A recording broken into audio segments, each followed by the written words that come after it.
Saudara, selamat hari Minggu. Tuhan Yesus memberkati saudara dimanapun saudara berada saat ini. Saudara baik yang ada di tempat ini, baik saudara pemirsa dengan gadget saudara dimanapun saudara berada. Puji Tuhan, apa kabar saudara? Puji Tuhan. Saya akan lanjutkan apa yang saya sampaikan kepada saudara mengenai karakter singa, ya. Sebagaimana kita tahu bahwa Tuhan kita menamakan dirinya sebagai singa dari Yehuda, dan Dia minta agar kita juga menjadi singa-singa muda. Walaupun mungkin kita masih belum terlalu bisa ngaum, saudara ya. Mungkin kita auman kita masih ya, masih gitu. Tapi kita yakin, kita tahu bahwa ada sosok yang besar yang di belakang kita. Saudara pernah nonton film The Lion King? Saya sendiri nggak pernah lihat keseluruhannya, tetapi waktu saya mempelajari singa ini luar biasa. Saya belajar bahwa begini, cerita seluruhnya, singkatnya, ringkasnya begini. Jadi Lion King ini dia sudah tua, lalu dia mempersiapkan anaknya masih kecil untuk nantinya jadi raja hutan, ya, raja rimba. Lalu dia berkata kepada anaknya, "Nak, belajarlah ya untuk nantinya memimpin. Kamu harus berani ngaum ya." Tapi dia masih kecil, gitu, nggak bisa ngaum. Tapi ayahnya ngajarin dia, "Ayo gitu, masih." Oke, lalu ayahnya mulai memperkenalkan dia kepada masyarakat di hutan. Dan semua mereka pada kumpul dan mereka bersorak. Lalu Lion King ini berkata, "Inilah anakku Simba," katanya. "Dia akan menjadi raja penerusku." Semua bersorak, tapi rupanya ada yang gak seneng, yaitu pamannya sendiri. Ya, pamannya sendiri gak ikut rapat hutan. Pamannya ada di gua sendiri dan dia tahu, dia dibilangin dan dia nggak suka. Lalu si ayah ini bilang sama Simba, "Simba, yang kau lakukan kamu baik-baik semuanya, hanya jangan pergi ke sana tempat yang gelap itu. Karena di sana tidak baik." Ya. Lalu Simba ini kepo, curious, kepo banget. Waktu dia sudah main-main, lalu maka pergilah dia ke tempat yang gelap itu. Dan di tempat gelap itu dia lihat-lihat, apa sih tempatnya, apa sih? Ternyata itu tempatnya hyena, ya, binatang hyena namanya. Dan mereka itu tidak suka sama sekali dengan Lion King ini. Lalu waktu anak ini mulai dikerumuni oleh hyena, anak ini gitu. Yang lain bilang, "Ini calon raja kecil, masih ngaum, kecil banget. Kami nggak takut." Katanya ya. Lalu apa yang terjadi? Mari kita lihat.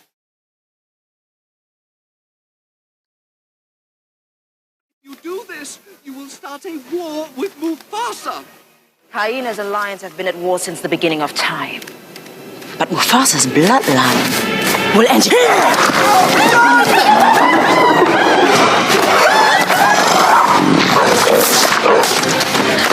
Don't let them get away! Itu dia hyena.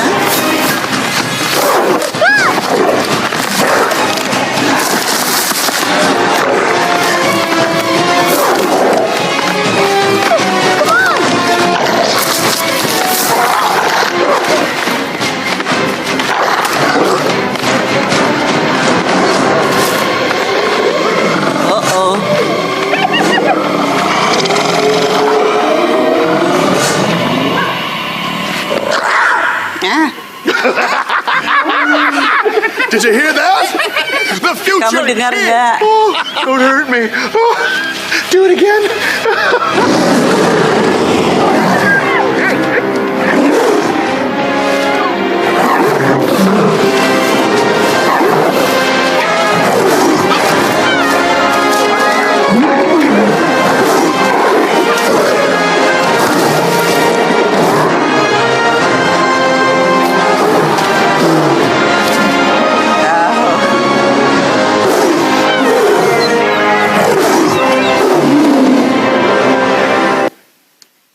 Merinding nggak saudara? Saya merinding ya. Kita belajar ngaum nggak apa-apa, masih mungkin ditertawakan.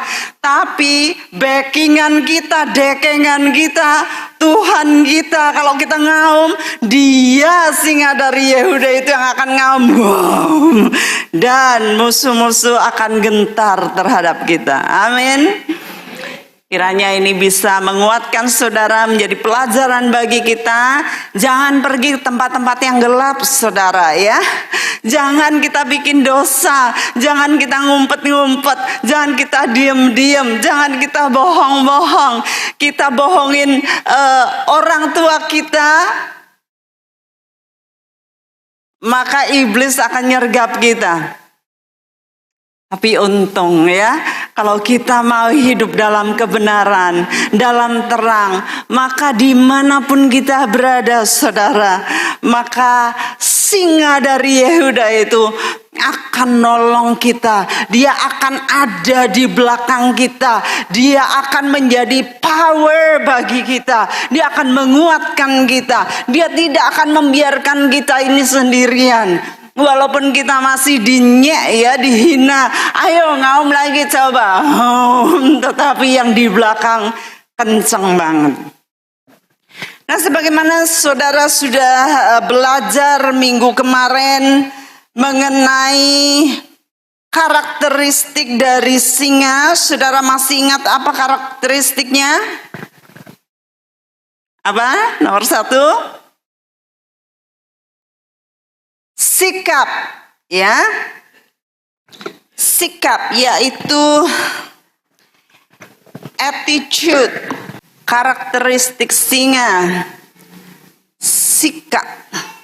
Sikap ini terdiri dari apa yang saya sampaikan atau mentality?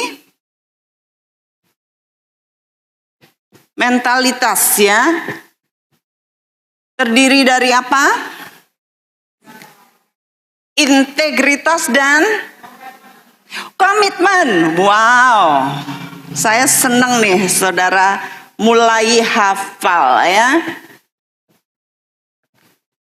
Komitmen.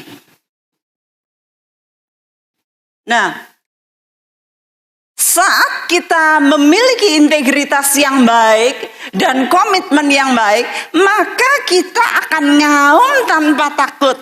Ya. Singa muda, dia akan ngaum karena apa? Dikatakan dalam Amsal kita baca bahwa orang benar seperti singa muda, dia mengaum.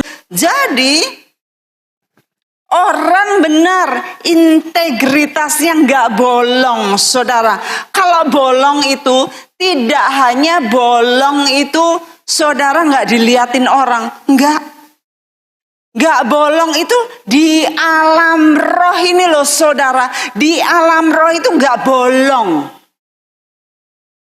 Jangan sampai kita bolongi di alam roh. Sehingga iblis itu bisa mendakwa kita.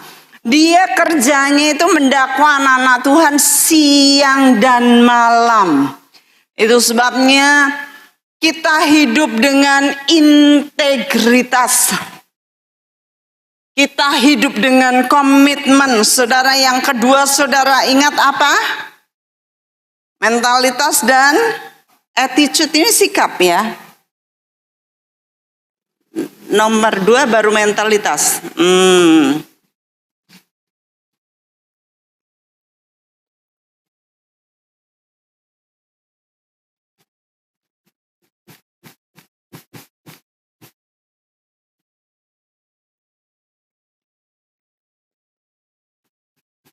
Nah, saya menjelaskan mengenai mentalitas ini, jangan kita menjadi punya mentalitas miskin ya, mentalitas pengemis.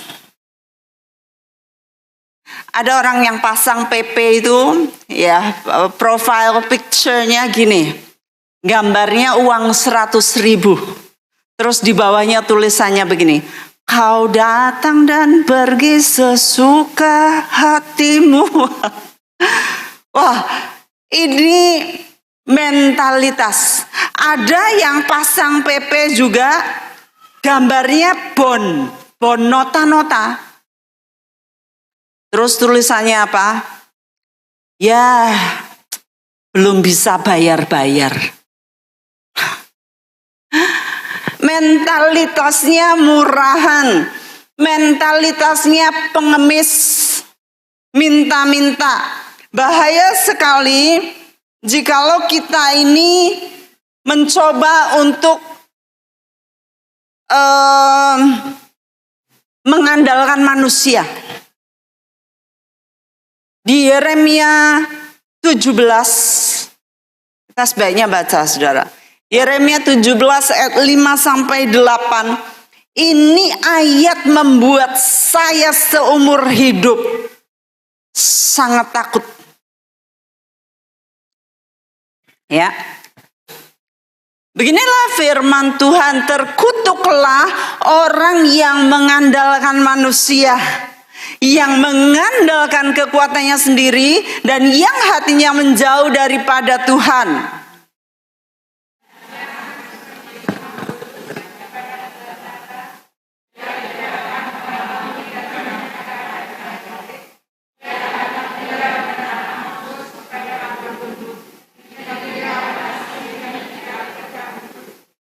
Diberkatilah orang yang mengandalkan Tuhan, yang menaruh harapannya pada Tuhan.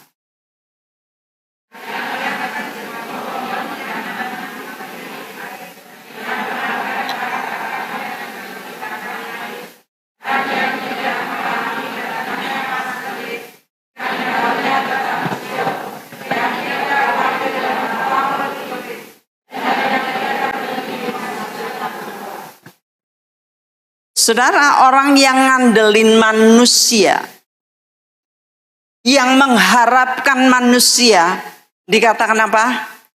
Terkutuk. Saya ngeri banget waktu saya masih jauh, masih muda banget di sini. Saya lihat ayat ini, waduh. Ternyata kalau saya mengandalkan manusia, bahkan mengandalkan orang tua saya. Kalau orang tua saya punya kewajiban untuk menyekolahkan saya, ya, untuk membiayai saya. Tapi saat saya mulai beranjak makin besar dan saya mulai mengharapkan orang tua saya terkutuk. Saya ini antara bersyukur dan bingung ya dulu. Tetapi sekarang saya bersyukur melihat bahwa orang tua saya nggak pernah ngasih saya sangu, saudara. Nggak pernah kasih uang jajan. Ya. Dulu saya bingung, tetapi sekarang saya bersyukur. Karena apa? Dengan itu saya bisa hidup dengan iman. Saya bisa mengandalkan Tuhan sepenuhnya. Saya di luar negeri nggak pernah dikirimin orang tua saya, nggak pernah dikasih orang tua saya. Tapi disitulah saya belajar untuk mengandalkan Tuhan sepenuhnya, nggak ngandelin mereka, karena firman Tuhan jelas-jelas kutuk itu, saudara. Dia aplikasinya nyata.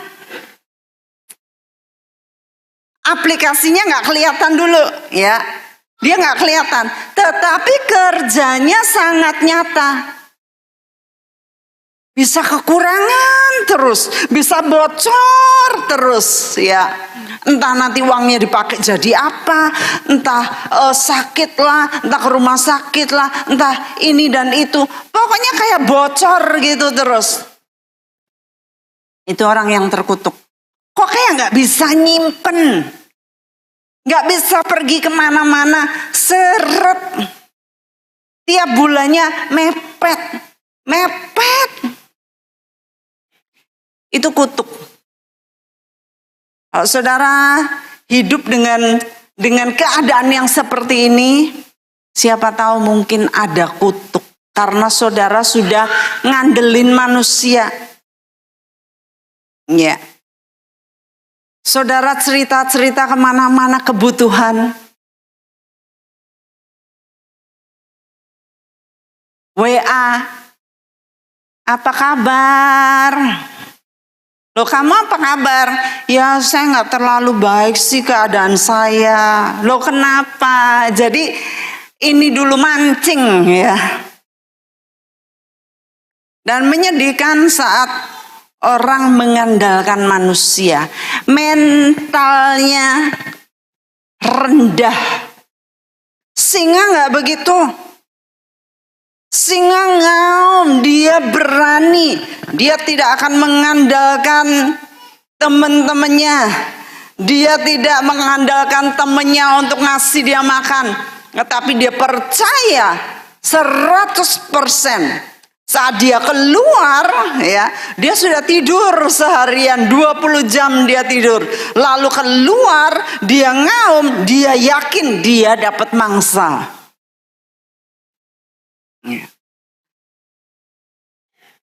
Dia keluar, dia nggak peduli 10 hyena, ya, dia akan ngaum.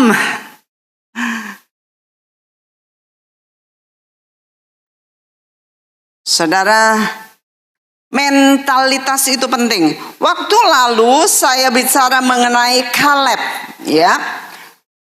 Dikatakan Kaleb ini memiliki jiwa yang berbeda. Mari kita baca Bilangan 13. Bilangan 13 ayat 27 sampai 29. Mereka menceritakan kepadanya, ini kan disuruh nih, ya, 12 mata-mata disuruh mengintai. Mereka menceritakan kepadanya, kami sudah masuk ke negeri kemana kau suruh kami. Dan memang negeri itu berlimpah-limpah susu dan madunya. Dan inilah hasilnya, mereka bawa hasilnya. Oke, saudara, hanya bangsa yang diam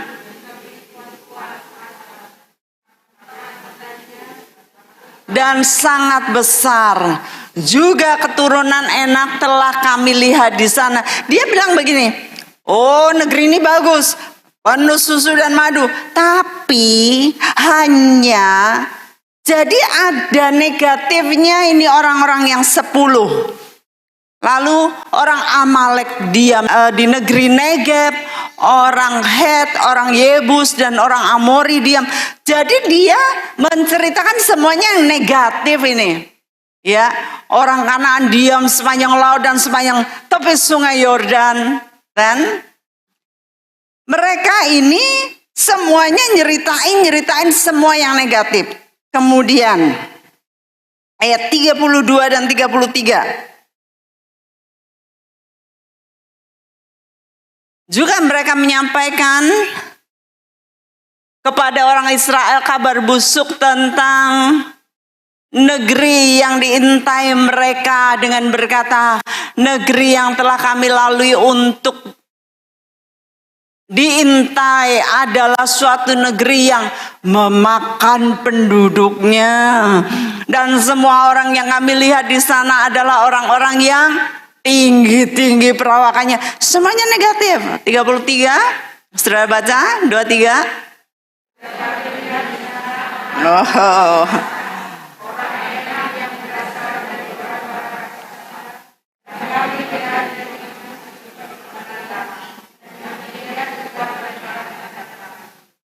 Semuanya negatif. Saudara, kalau saudara lihat sesuatu, saudara ngomong negatif atau positif sih? Ini menunjukkan mentalitas jiwa. Kalau saudara, kita hidup dengan mata jasmani, maka kita akan kalah. Mari kita baca ayat 30 dan 31. Kata Kaleb ini gimana? 30 dan 31. Kemudian Kaleb mencoba menenteramkan hati bangsa itu di hadapan Musa, katanya, tidak, kita akan maju dan menduduki negeri itu sebab kita pasti akan mengalahkannya. Coba. Tapi orang-orang yang pergi ke sana bersama-sama dengan dia berkata, kita tidak dapat maju menyerang bangsa itu karena mereka lebih kuat daripada kita. Negatif terus. Tapi Kaleb sangat positif. Mari kita baca pernyataan Kaleb. Bilangan 14 ayat 6 sampai 10. Tetapi Yosua bin Nun dan Kaleb bin Yefune yang termasuk orang-orang yang telah mengintai negeri itu mengoyakkan pakaiannya, saudara.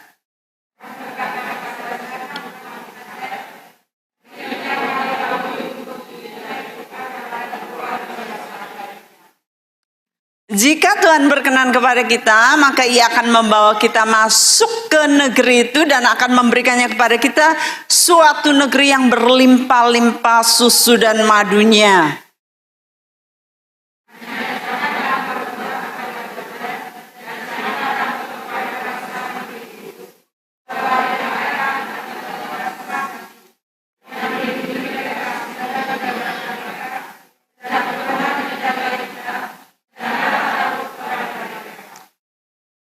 Ini Yosua dan Kaleb, mereka mengandalkan Tuhan. Ini orang yang diberkati tidak lagi melihat dengan mata jasmani, tetapi dengan mata iman, mengandalkan Tuhan.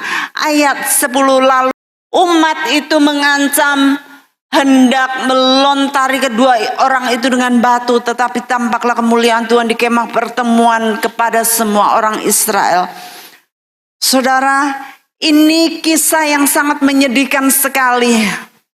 12 pengintai dikirim, 10 negatif. Berarti kita bisa tahu bahwa lebih banyak orang negatif di sekitar kita daripada orang yang positif. 10 ini mewakili sebegitu banyak bangsa, jiwa-jiwa.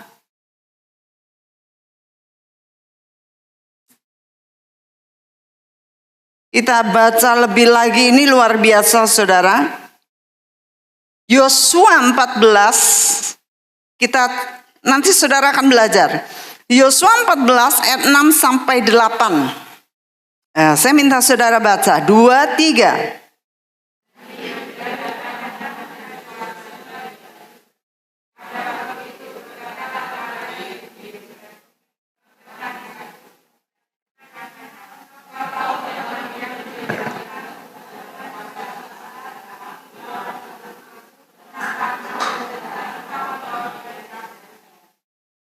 Aku berumur 40 tahun ketika aku disuruh Musa. Ini kata Kaleb ya. Sekarang dia Musa hambamu itu dari Kades Barnea untuk mengintai negeri itu. Dan aku pulang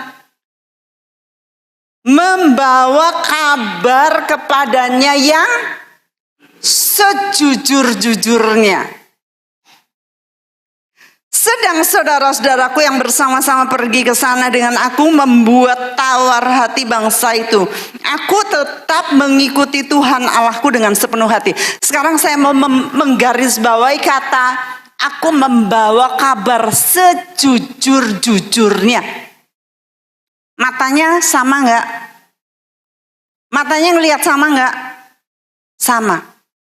Tapi Kaleb berkata jujur. Mereka berkata apa? Yang mereka lihat sama. Tapi Kaleb berkata sejujur-jujurnya. karena dia punya iman kepada Tuhan, jujurnya jujur positif. Tetapi bangsa itu jujur negatif. Saudara perhatikan, setiap kata yang keluar dari mulut saudara, setiap tulisan yang saudara kirim lewat WA atau apapun juga, berbau apa? Itu akan menunjukkan mentalitas saudara. Saudara ngeluh atau saudara bersyukur? Mentalitas kita bisa diketahui dari kata-kata kita, dari tulisan kita. Itu isi hati kita, saudara. Itu menunjukkan mentalitas kita. Kalau kita baca, ya ngeluh lagi, ya negatif.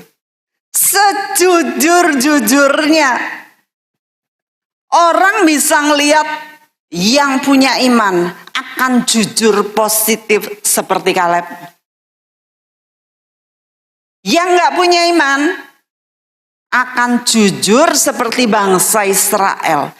Saya lihat ini kata sejujur-jujurnya.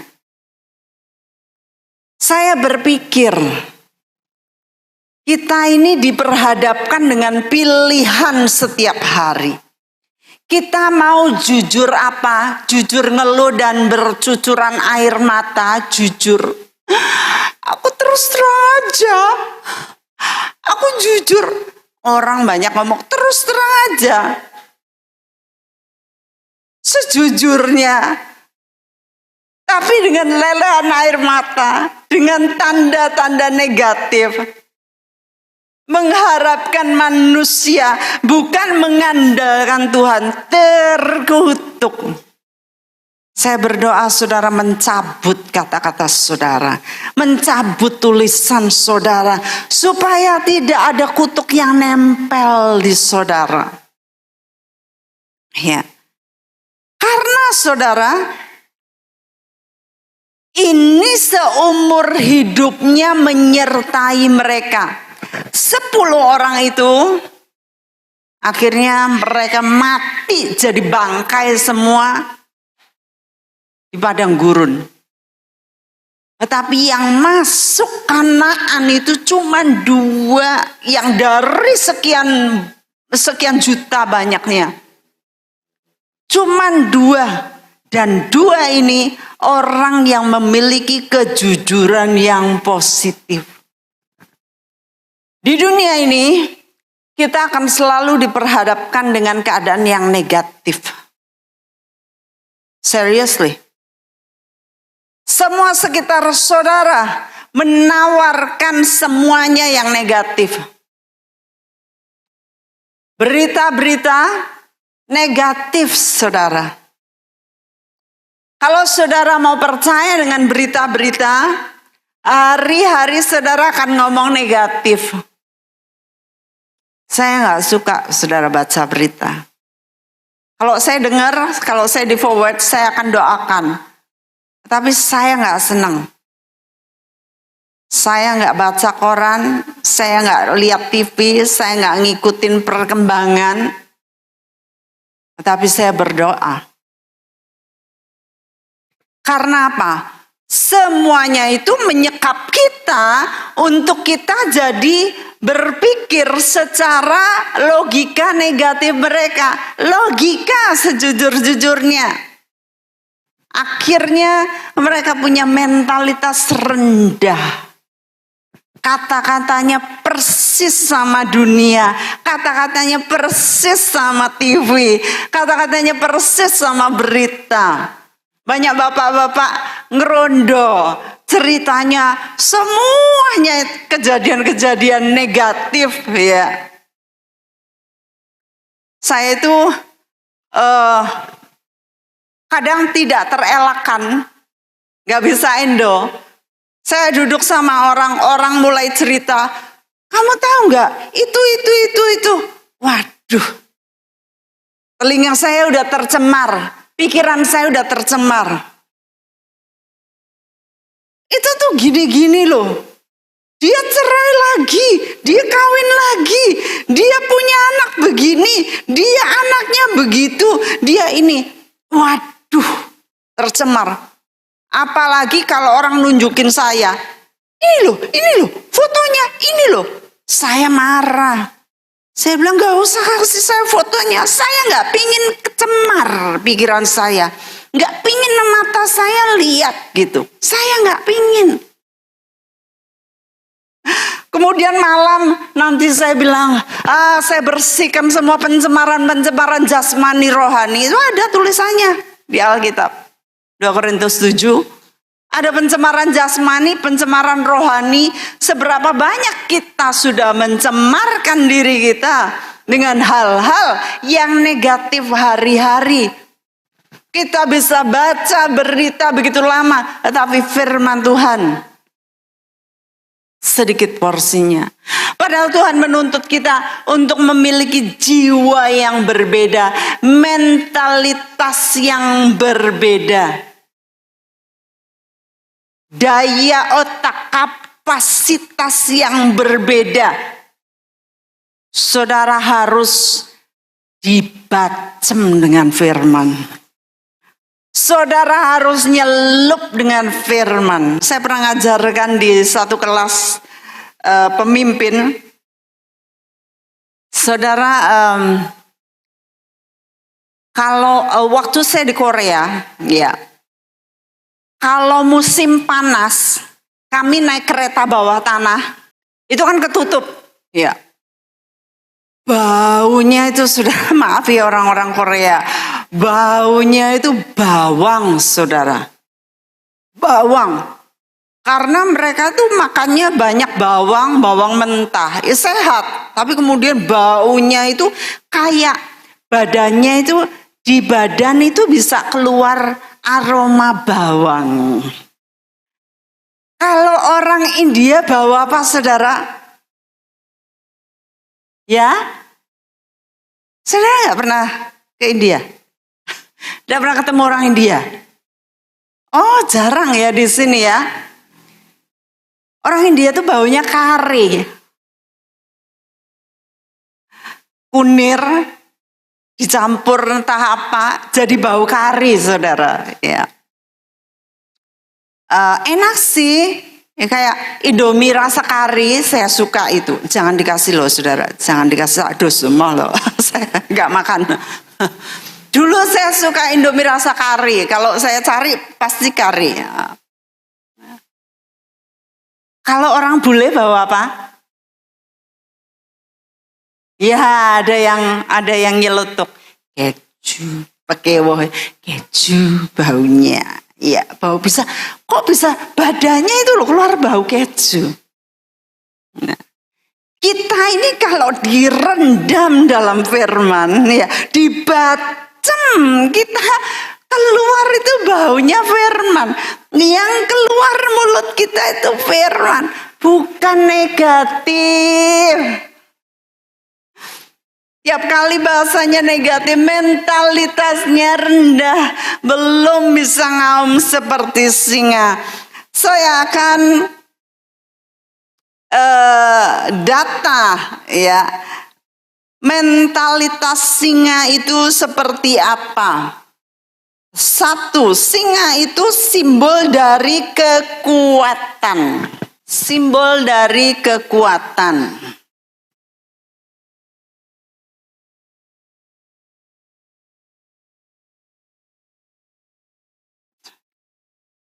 Strength, kekuatan. Jadi singa itu menghadapi tantangan, ya, tidak takut. Saudara, mulailah belajar untuk hadapi tantangan. Jangan delik, jangan mundur. Tapi justru saudara nantang, ya, berani tantangan hal-hal yang sulit. Saya diperhadapkan oleh Tuhan, ya, pada waktu, secara khusus pada waktu saya di Amerika. Saya itu waktu masuk di kelas kaget, saudara, karena teman-teman saya seusia papi. Pendeta-pendeta seusia papi. Dan mereka dengan bangganya bisa ceritakan diri mereka. Lalu saya ini gemeter banget saudara. Karena waktu itu saya pelayanan di Wetan Kali Bengawan Solo ya. Saya mau ngomong apa tentang Wetan Kali. Saya kajar mbah-mbah yang istilahnya tepuk tangan aja meleset gitu loh. Ya.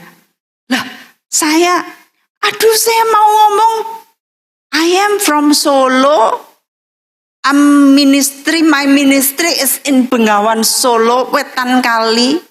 Wetan Kali aja saya gak ngerti bahasa Inggrisnya. Wetan itu opo yo? Kali itu river. Tapi wetan di Indonesianya juga saya gak ngerti. Wetan itu timur atau tenggara? Timur. Jadi saya tuh gemeter banget. Kemudian saya disuruh perkenalan. Waktu sebelum urutan saya lari pura-pura kencing. Saya di sana nangis, saudara. Saya bilang, Tuhan pulangkan saya. Tuhan salah kirim saya. Pulangkan saya. Masih. Nggak bisa ngaum, mentalitasnya masih rendah. Nangis 1,5 jam. Lalu saya ngusap air mata. Saya bilang, saya nggak boleh begini. Ya. Karena apa? Tiket saya cuma 1 jalan, saya nggak bisa pulang. Saya mulai belajar di perpustakaan. Saya belajar dari perpustakaan buka sampai malam tutup. Lalu saya kerja di 3 pekerjaan. Saudara tahu ya, waktu itu saya ceritain belum ya? Saya kerja di 3 tempat nih ya. Saudara harus tahu ini cerita saya. Kisah hidup saya. Saya kerja satu di, pernah saya ceritain ya. Jadi pembersih rumahnya orang. Saya nggak jadi pembantu secara penuh di rumah itu nggak. Saya datang itu seminggu 2 kali atau 3 kali gitu. Saya bawa kunci, lalu tuan saya semuanya pergi, anaknya sekolah, tinggal anjingnya. Ya. Lalu saya bersihin di sana, ada kucingnya juga, kamarnya 5, saya bersihin ganti spray semua 5 kamar ya. Lalu 3 tingkat saya bersihin. Nah, itu pekerjaan saya, saudara, di Amerika. Itu satu kerjaan, kan masih bolong hari-harinya. Saya jadi sekretaris gereja. Sekretaris gereja, lalu saya satunya jadi nyiapin meja di pagi hari. Ya, di pagi hari saya nyiapin meja-meja di universitas, kantin universitas. Itu kerjaan saya. Ada lagi berikutnya nanti tahun depannya saya kerja lagi di perpustakaan sekolah, seminari teologi ya. Jadi saya sempat bekerja di 4 pekerjaan. Saya kerja 3 ini. Saya kerja dan kemudian kalau habis pulang kerjanya kadang-kadang pagi. Saya bekerja di kantin sekolah itu karena mereka harus siapin makan pagi. Saya jam 4 bangun, saya jalan. Salju itu saudara, salju selutut, sedengkul saljunya. Ya, kayak es di atas freezer itu loh. Ini jalannya gini ya. Karena salju, saya ada sepeda ketutupan salju semua, harus dibersihin gitu ya. Nah, saya kerja 3 tempat, lalu saya sekolah ngambil doktor S3, kemudian setelah itu saya lihat apa kerjaan saya pergi tiap kali ke perpustakaan. Itu pun saudara, waktu saya mengumpulkan tugas saya yang pertama, dicoret panjang-panjang, penghinaan, saudara, buat saya penghinaan. Lembar berikutnya coret gede-gede.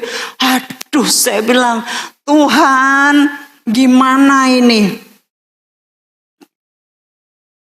Kemudian lagi, tugas lagi. Saya belajar sungguh-sungguh. Saya minta para bule untuk nolong saya. Untuk nolong terjemahan saya ini loh. Bahasa Inggris saya kan belum bagus. Mereka bilang, I'm sorry, I'm busy. I'm sorry, I have family. Gak bisa, aku punya keluarga. Aku gini dan gitu. Aku juga sibuk. Waduh.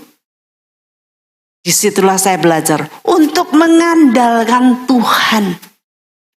Gak mengandalkan manusia, saudara. Saya mengandalkan Tuhan. Waktu itu saya bingung lagi. Saya bayar sekolahnya gimana. Sedang papi mami gak bisa kirim saya uang. Saya bingung gimana.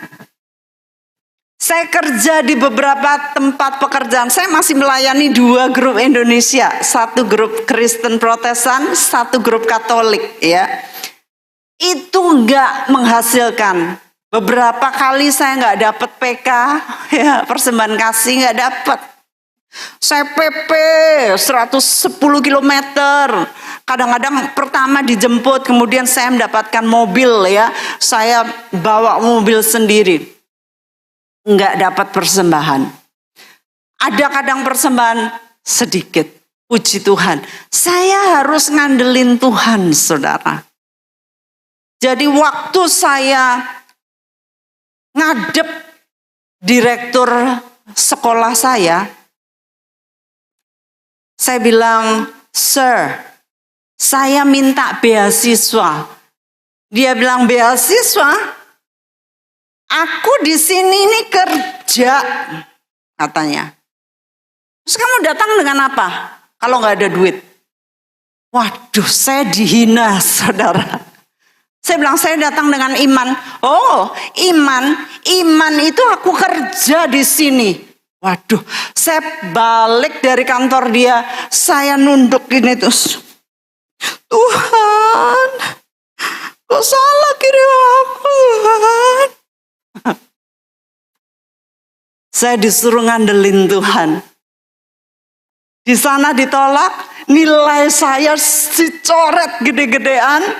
Saya kerja banting tulang, orang tua nggak ada yang tahu, saudara-saudara nggak ada yang tahu, siapapun nggak ada yang tahu. Rambut saya rontok, tiap hari saya lihat di bantal saya rambut bro, sampai sini kileng-kileng, saudara.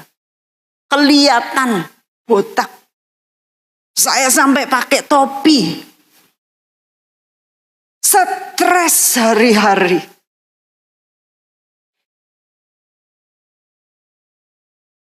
Akhirnya saya nulis dengan segenap hati. Saya nggak tahu lagi mana, saya serahin.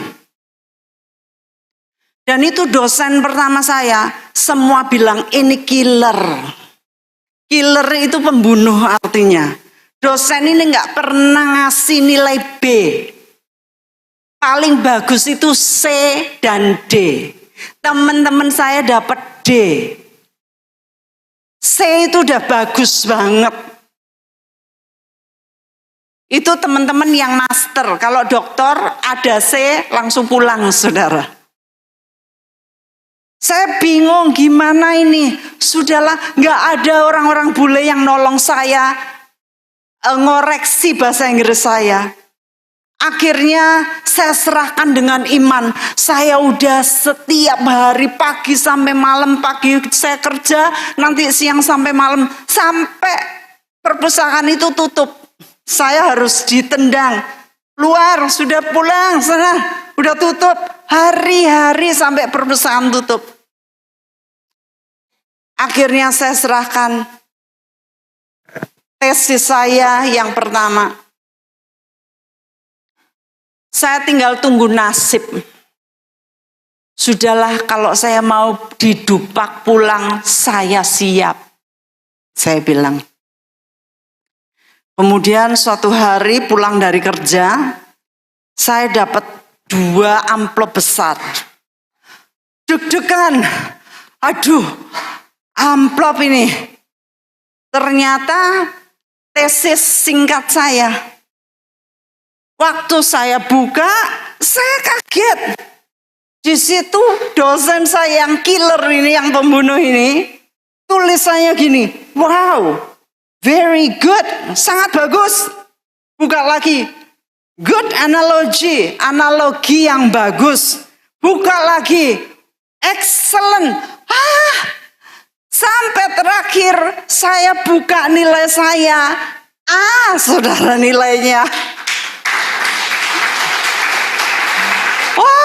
Saya kira saya udah loncat-loncat di kamar saya. Saya hamburkan. Lalu yang kedua, amplopnya saya buka. Apa ini lagi? Saya gunting pinggirnya. Saya buka. Anda mendapatkan beasiswa. Saking nilainya bagusnya, ini dosen yang gak pernah ngasih B sama A, dia ngasih saya A, saudara. Itu mengandalkan Tuhan, hadapi tantangan. Ya, saya mendapatkan beasiswa ini gak ngandelin siapa-siapa, cuman Tuhan. Saya mau ngandelin orang kaya di Ohio, gak bisa. Ngandelin teman, gak ada. Ngandelin persekutuan Kristen, ngasih saya cuman secuil.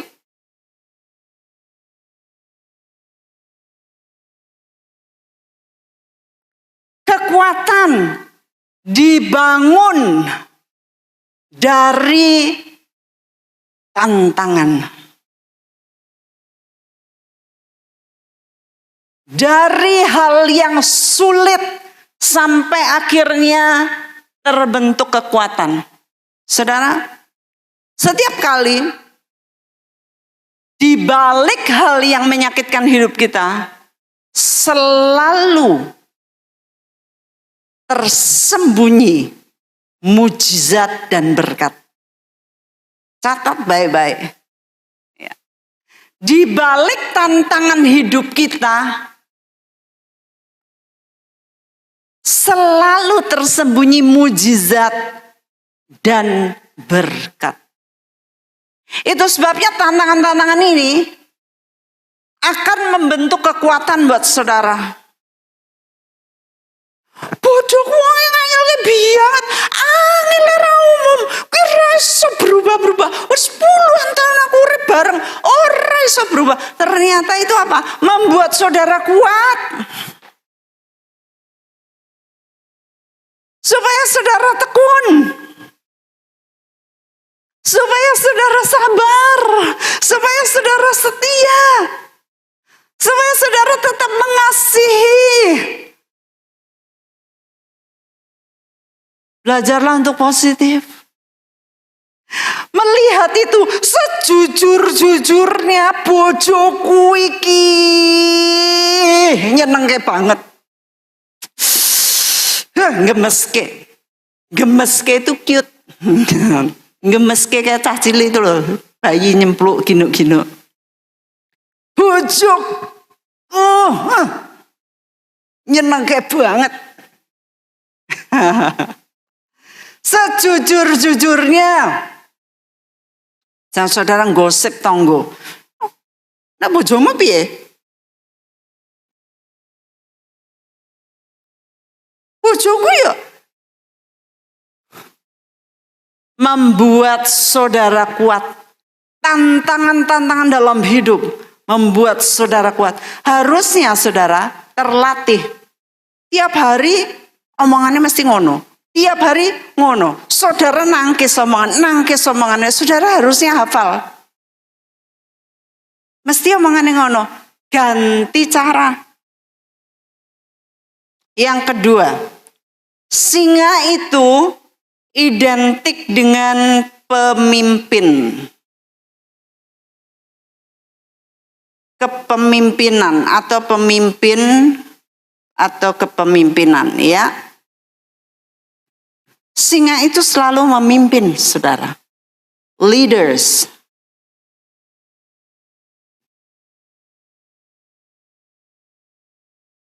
sebelum mimpin kayak Simba tadi, ya. Dia diajarin dulu. Saya diajarin dulu sama papi sama mami. Diajarin ngaum. Masih menggelikan ya. Kalau saudara ingat saya khotbah awal-awal menggelikan. Papi ini paling kendel. Joroknya saya ini di mimbar ini papi paling kendel. Papa aku gak bisa wes pokoknya. Waduh, jurus pokoknya orang tua itu ya. Saya disuruh khotbah. Semingguan itu wetengku itu ting kruntel, saudara.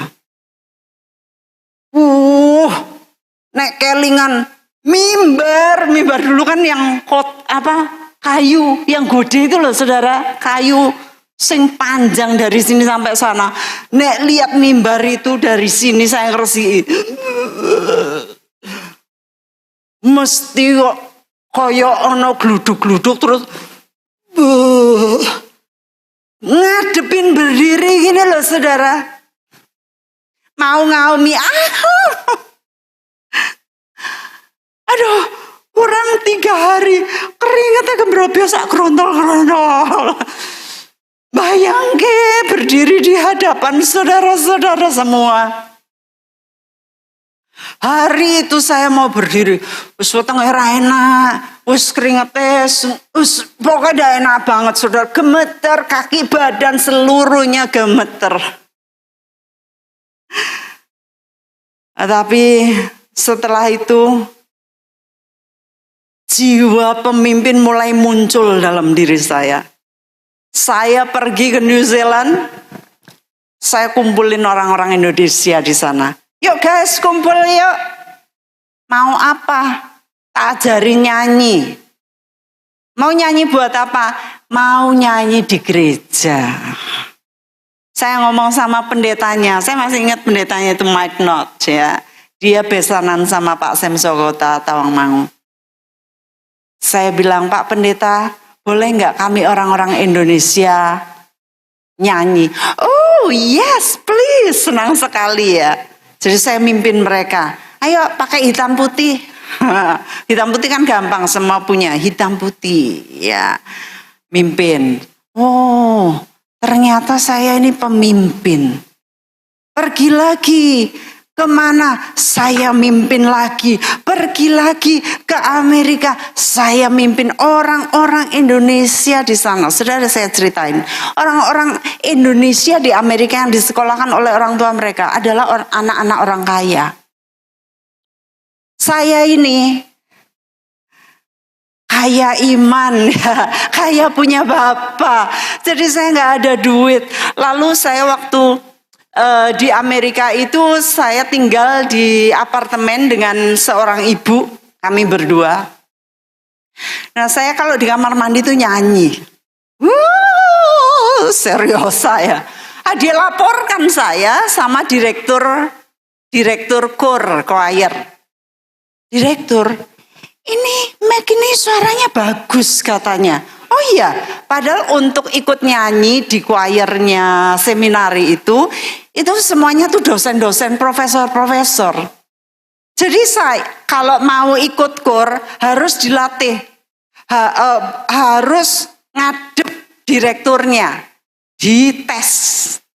Saya nggak dites loh saudara, saya suruh ikut langsung terjun. Biasanya sama Bu Hastuti ya nyanyi di sini dulu, ya sama Ibu Daniel ya nyanyi kor di sini. Bu Warsimin, ya Bu Bejo ikut nyanyi di sini. Di sana kepilih saya. Tapi saya bilang, maaf, saya belum bisa. Loh kenapa? Nggak apa-apa. Karena apa? Saya nggak punya baju, saudara.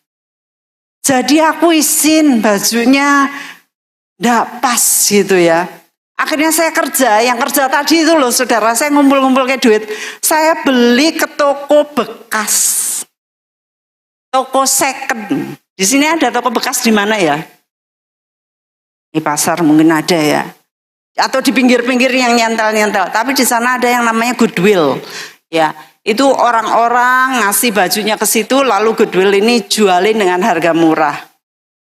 Saya milih ya. Kalau $5 mahal banget, saudara. Ya, zaman itu 50.000 itu udah kemahalan banget. Ya, jadi saya beli yang $2, $1.50 atau 175 atau $2.50 maksain $3 itu kemahalan buat saya. Jadi saya beli yang murah-murah, tapi masih bagus-bagus. Oke. Lalu saya pakai. Nanti orang Indonesia ini bilang ini, beli di mana itu? Itu. Puji Tuhan ya. Lalu mereka beli make up kalau beli make up yang mahal itu kan dikasih sampel ya, contoh yang kecil. Nah, saya dikasih contoh-contohnya sama mereka, kasih sampelnya. Saya bilang puji Tuhan. Ya, kere saudara. Miskin papa. Tapi nggak apa-apa. Persiapan saya untuk mendapatkan kekuatan. Lalu saya memimpin mereka. Mimpin mereka. Ini ada cerita lagi. Satu kali. Jamnya kok cepet banget ya. Satu kali. Ini ada Paskah gitu ya. Paskah kami ngundang penyanyi dari seminaris saya, bagus suaranya, orang hitam. Ya, kesaksiannya bagus, suaranya bagus sekali. Lalu saya ajukan sama orang-orang Indonesia. Ini penyanyi bagus, oke. Terus suatu hari penyanyinya ini sebelum diundang ketemu saya, dia nanya, ini kumpulan orang Indonesia ya? Iya. Nanti saya dikasih amplop enggak? Oh dikasih, saya bilang. Lalu saya lapor sama panitianya. Dia nanya loh, dikasih amplop enggak? Udah kita nggak usah ngundang. Loh jangan gitu. Enggak, dia mata duitan, kita nggak usah. Oh jangan gitu, kita ngundang dia. Dia kan tanya, mungkin dikirain orang Indonesia miskin ya. Nggak apa-apa, nggak usah ngundang. Ya udahlah gini aja, saya yang bayar. Saya yang kasih amplopnya. $75 saudara. Saya beli baju $3 aja gak berani. Amplop $75 itu tak bayarin. Mentalitas. Mereka kaya-kaya loh. Kalau beli barang tuh wah luar biasa. Mobil mereka. Saya tuh dapat mobil. Terus dinyek mobilnya gini. Mobil keropos kabeh. Mobil perang ya. Waduh. Dinyek puji Tuhan, rapopo, tapi aku mimpin kalian. Saya ngajarin kalian, saya mopoin kalian, saya bersihin kalian. Mereka nggak bisa doa, nggak bisa mimpin, nggak bisa apa-apa sampai mereka bisa, sampai mereka punya Alkitab, sampai baca Alkitab. Saya bimbing mereka, saya didik orang-orang Indonesia yang kaya ini. Untuk menjadi pemimpin. Saudara, singa belajar untuk memimpin sebelum nantinya masih dipimpin, sebelum nantinya menjadi pemimpin. Enggak apa-apa. Masih. Tetapi kemudian